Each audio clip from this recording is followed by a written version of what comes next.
Hey, what up, guys? Wanted to review one more movie. It's a slasher, because I've been on a big slasher kick. I've been trying to catch up on a lot of slashers I've never seen, or some that it's been years and I want to see again. So, if you've been watching my update videos, you'd see I've been getting a lot of slashers, and I got more coming to me, and when I make another order, there'll be more slashers. I've just been on a big slasher kick.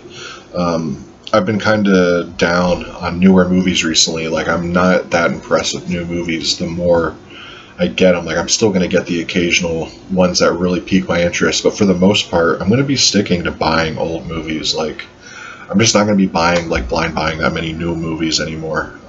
Pretty much everything I'm going to get is going to be from, like, 2000 and or older. Like, I get so disappointed, besides the very rare occasion. Like, I think the most recent movie I watched that I love that was a new movie was like Drive Through, and that was from like 2006. So, yeah. But anyways, that was just a little tangent there. But Mountaintop Motel Massacre, filmed in '83 but came out in 1986.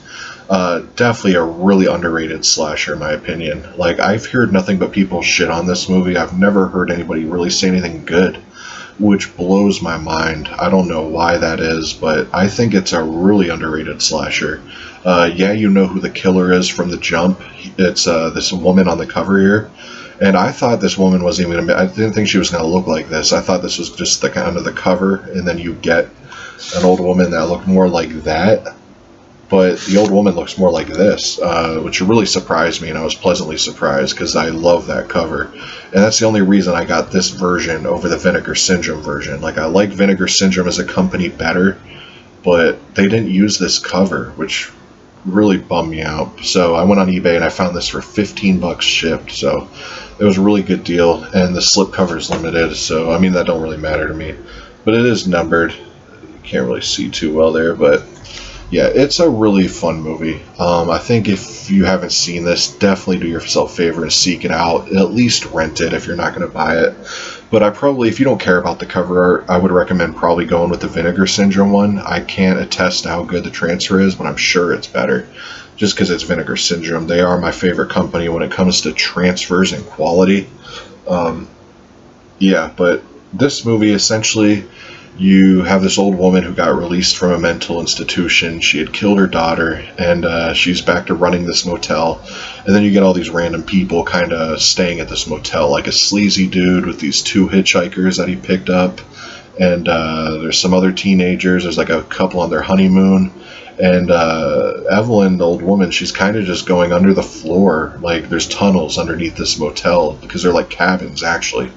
And she's traveling in these underground tunnels, popping up in their cabins and killing them with like a sickle. And so she tries to kill this one dude with like a snake and stuff. So there's like, it's really interesting. It's kind of like Friday the 13th, the remake, the way she's in these underground tunnels and then just popping up in all these places. But I really give this movie props in the atmosphere. Like, there's some really chilling moments. Like, I was expecting, by this cover, it looks really trauma-like. And there's some really creepy moments. Like, the woman actress, she's like creepy. Like, she's giving some weird looks that are just eerie. And yeah, so I give it major props for that. Yeah, there's no mystery to it. You know who the killer is, which I guess is a detractor. But it's like Jason, you know who the killer is in that. But, I can't really compare it to Jason, but I think it's a really fun movie. I think there's some really good gory kills. There's one in particular where this chick gets a sickle right in her mouth, and it looks intense. And the cool showdown, there's a cool death with the sickle. I don't want to give spoilers away. But I really dig it. And then the very last scene where the people driving out and you see the sign and it kind of goes like this Tales from the Dark Side kind of filter. It looks really cool. The music was really well done.